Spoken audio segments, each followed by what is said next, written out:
ఈరోజు గౌరవ జిల్లా కలెక్టర్ గారి ఆదేశాల మేరకు తహసీల్దార్ వారి కార్యాలయం మాచర్ల నందు పీజీఆర్ఎస్ కార్యక్రమం పబ్లిక్ గ్రీవెన్స్ రిడ్రెసల్ సిస్టమ్ ఈ కార్యక్రమం ఏర్పాటు చేయడం జరిగింది.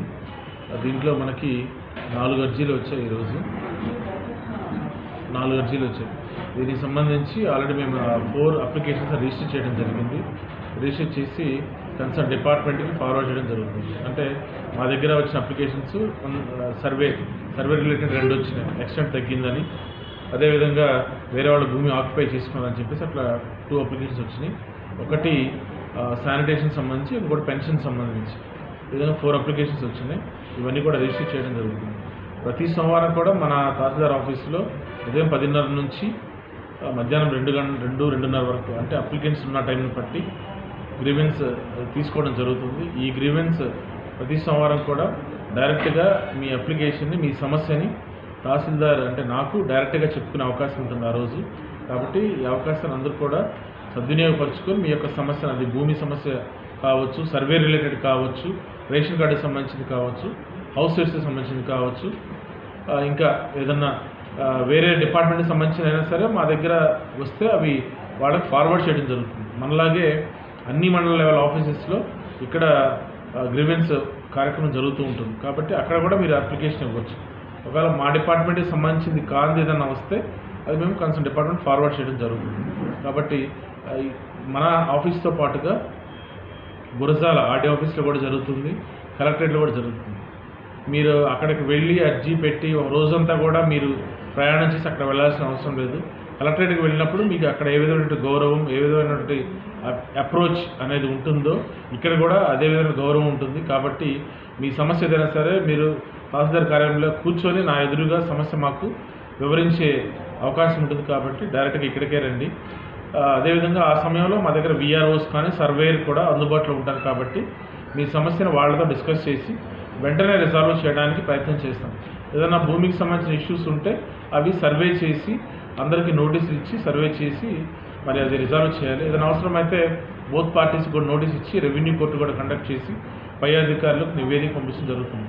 దీంతో పాటుగా హౌసింగ్ రిలేటెడ్ ఇష్యూస్ కూడా వచ్చాయి ఈరోజు. అవి అంటే మాకు స్థలం ఉంది, మేము ఇప్పటివరకు కూడా ఇల్లు కట్టుకోవడానికి అవకాశం లేదు, మాకు ఆర్థిక స్తోమత లేదన్నప్పుడు ప్రభుత్వం వారు ఈరోజు మనకి ఇళ్ల స్థలం ఉన్న వాళ్ళకి కట్టుకోవడానికి కూడా మరి హౌసింగ్ డిపార్ట్మెంట్ ద్వారా మరి వాళ్ళకి స్కీమ్ ద్వారా రిజిస్టర్ చేసి కట్టుకోవడానికి సహకరిస్తారు. కాబట్టి వాళ్ళకు కూడా అప్లికేషన్ ఫార్వర్డ్ చేయడం జరిగింది, ఏఈ గారితో మాట్లాడి ఇవ్వడం జరిగింది.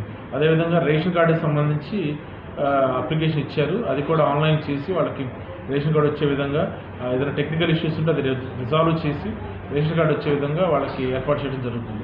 ఈ విధంగా హౌసింగ్ కావచ్చు, ఇళ్ల స్థలాల కోసం కావచ్చు, అదేవిధంగా మరి రేషన్ కార్డుకి సంబంధించింది కావచ్చు, సర్వేకి సంబంధించింది కావచ్చు, ఏ సమస్య అయినా సరే ప్రతి సోమవారం కూడా మన పీజీఆర్ఎస్ కార్యక్రమంలో వచ్చి మీ యొక్క అర్జీని ఇవ్వడానికి మీ అందరూ కూడా ముందుకు రావాలని చెప్పేసి ఈ సందర్భంగా ఈ అవకాశాన్ని అందరూ కూడా సద్వినియోగపరచుకోవాలని మీడియా ద్వారా మీ అందరికీ కూడా తెలియపరుస్తున్నాను. అదేవిధంగా మీడియా మిత్రులందరికీ కూడా నా రిక్వెస్ట్ ఏంటంటే మీ యొక్క ఛానల్ ద్వారా, మీ యొక్క ప్రింట్ అండ్ ఎలక్ట్రానిక్ మీడియా ద్వారా ఈ అవకాశాన్ని అందరూ కూడా సద్వినియోగపరచుకోమని చెప్పి మీరు కూడా వైడ్ ప్రాపగండా ఇవ్వాల్సిందిగా రిక్వెస్ట్ చేస్తూ ఉన్నారు.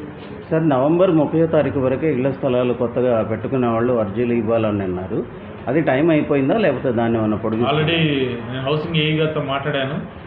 స్కీమ్ కోసం ఇళ్ల స్థలం అర్జీ పెట్టుకోవడానికి మా దగ్గర ఓపెన్లోనే ఉంది, ఇబ్బంది లేదు. కానీ స్కీమ్ అనేది 14 వరకు కూడా ఎక్స్టెండ్ చేశారని చెప్పి ఏఈ గారు చెప్పారు. కాబట్టి అందరూ కూడా ఏఈ గారిని, హౌసింగ్ ఏఈ మరీదాస్ గారిని కన్సల్ట్ అయ్యి అర్జీ పెట్టుకోవచ్చు, ఇబ్బంది లేదు.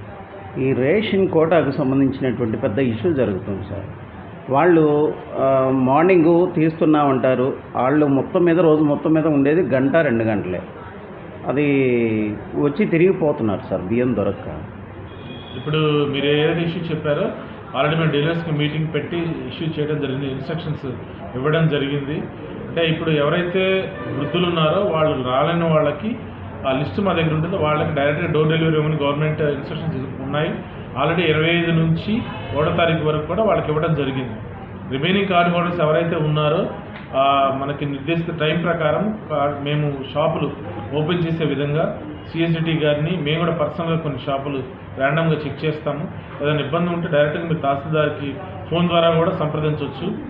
నాకు కాల్ చేసి సార్ మాకు ఈ ఇబ్బంది ఉందంటే నేను కంపల్సరీగా వెంటనే దాన్ని రెక్టిఫై చేయిస్తాను. అలాంటి ఇష్యూస్ ఏదైనా ఉంటే నేను సిఎస్డిటీ అదేవిధంగా మా ఎన్ఫోర్స్మెంట్ స్టాఫ్ ఆర్ఐ వీళ్ళందరూ పంపించి ఎక్కడ రేషన్ కార్డుకి సంబంధించి కానీ రేషన్ పంపిణీ విషయంలో ఎలాంటి ఇబ్బంది లేకుండా తగు చర్యలు తీసుకుంటాం. అందరూ కూడా ఇప్పుడు 3వ తారీఖు నుంచి రేషన్ షాప్స్ ఓపెన్లో ఉంటాయి. మీకు కావాల్సిన నిత్యావసర వస్తువులన్నీ కూడా షాప్లో అందుబాటులో ఉంటాయి. కాబట్టి అవి తీసుకోవడం ఏదైనా ఇబ్బంది ఉంటే నాకు డైరెక్ట్గా తెలియపరచండి. నేను వెంటనే రెస్పాండ్ అయ్యి ఆ ఇబ్బందిని రెక్టిఫై చేసే విధంగా ప్రయత్నం చేస్తాను. ఇక్కడ మొత్తం మీద కూడా ఒక 7-8 షాపులోనే అందుబాటులో ఉంటున్నాయి సార్. మిగతావి ఏవి కూడా తాళాలు వేసుకుంటున్నాయి. అదే ఏదన్నా ఉంటే స్పెసిఫిక్గా నాకు దృష్టిలో పెట్టండి. కంపల్సరీగా నేను కూడా ర్యాండమ్గా చెక్ చేస్తాము. రేపటి నుంచి ఫీల్డ్లో విజిట్ చేస్తాము. కంపల్సరీగా దాని మీద అందరూ కూడా గవర్నమెంట్ ఇచ్చిన టైమింగ్స్ ప్రకారం ఇచ్చే విధంగా మేము యాక్షన్ తీసుకుంటాం.